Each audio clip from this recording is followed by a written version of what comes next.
Today the video is regarding decorating with negative space. Let's get right into it. A little bit about me.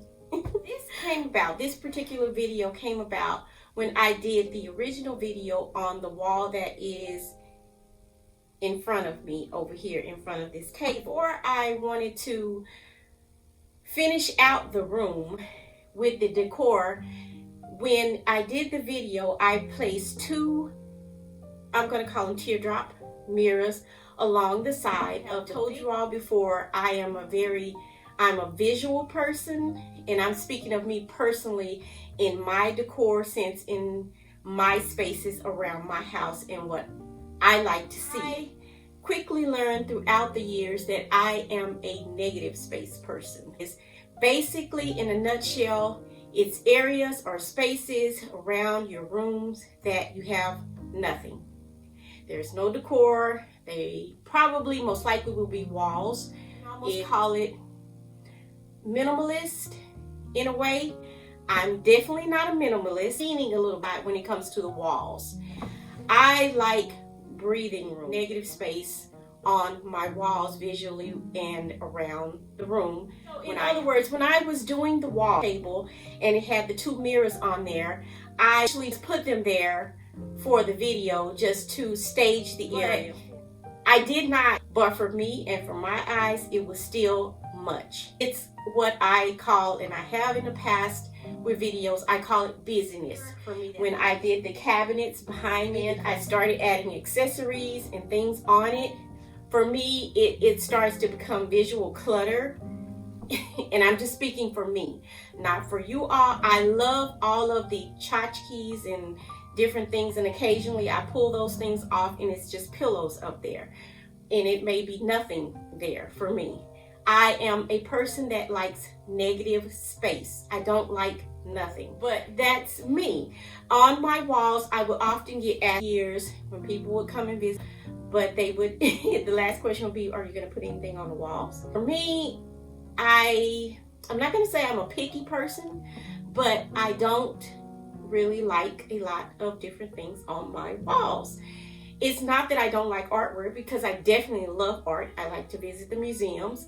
And I think one thing about the museums that I really, really love about the museum is that it's very open. It's very airy. It's a lot of negative space. You see a lot of big, beautiful, artistic features. It may be a sculpture, it may be a beautiful work of art, but it is just there on a big wall. It may be a colored wall, or it may be just a white wall, but that's it. And that piece just sings to you there. And that's pretty much me in a nutshell. When I look around a room in my spaces, I like to see nothingness. For me, it's like, shh. It's quiet for me. It's peaceful for me. But don't get me wrong. Again, I love beautiful artwork that is in the stores. I admire it. I buy it for clients. I decorate with it for them. And I love to see it in their spaces. And oftentimes, even when they ask me to choose some artwork, or we're going to choose some artwork, and then typically, yes, of course we're going to do artwork. We'll choose some artwork for the space, or I could choose it.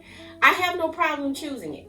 But for me, it's not a problem choosing it. That's why a lot of times I end up making things for myself, because I don't often find what I want, or the quietness or the simplicity that I need in the stores, because I could just do it myself. Back to the wall, even with, I'm going to speak on this too, even with my kitchen cabinetry. A few years ago, I did a makeover on my kitchen, and with that, even in my previous home, I didn't have knobs and pulls or handles on my doors.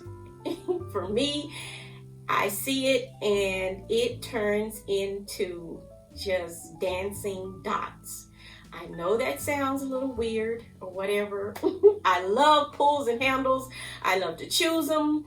I love to just look at them, rub them, all that good stuff. But for me, it's a lot. Again, remember I said I am a inner with items even inside of the cabinetry.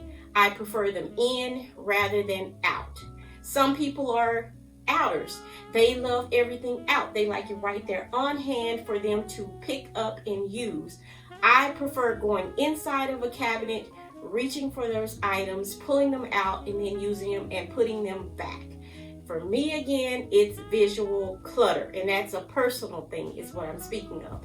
But anyway, that leads me back to the wall in front of me, and my dilemma was, how do I create something that still feels negative to me? It almost still feels void of anything, but yet the wall is so wide, it's so long that it needs something else there to add some substance to it, if that makes sense. And so I pondered on it and I thought on it for a while. There's not windows on this wall because behind the wall there's another room, not windows. So I just thought to myself, faux windows. Let's make something faux. I thought about putting mirrors up there and placing drapery along the sides of that, and that was starting to feel like much for me. So I thought again, just add drapery along the sides of the mirror. That way I am getting a feel of something in my eyes, but yet it still has the softness that I need and the almost void area of negative space that I need. I came up with these curtains that I'm putting here. So I took myself along a trip and I wanted to find me some hardware. Again, I didn't want it to be that visual as if I am trying like windows and place beautiful drapery hardware up there. That was just totally unnecessary. So I went old school and I picked up the old school curtain rods. Yes, they still sell them. Price tag, I thought they were like $3.99, but once I got to the register and the young lady was ringing me up or checking me out, they ended up being $1.50. Something with a return on it, this in here, where I could take the drapery all the way around it so it continued to feel soft and you wouldn't see any of the hardware that is on the drapery. So these are still in use if you want to do something like this, because you can create you a soft wall behind your bed, behind your couch, in your living room, if you happen to be a negative space person like me. You all let me know down in the comment section if any of you are negative space, or have any of you learned or an acquired taste for negative space in your homes, on your walls.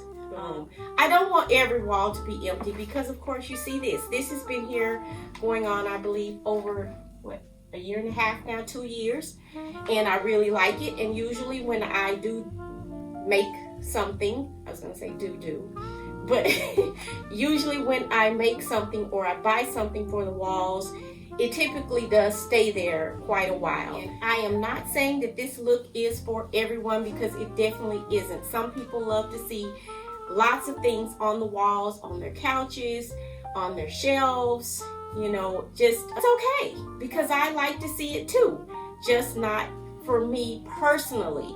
So this is not one of those videos where we're going to be attacking anybody. Please don't. Down in the description box because of their personal choice. Video, I am just telling you a little bit about me and my personal choices in my spaces, what I choose and what I do like. Just a little bit of something about Chanel. So as always, stay inspired, motivated, and moving, creating something beautiful.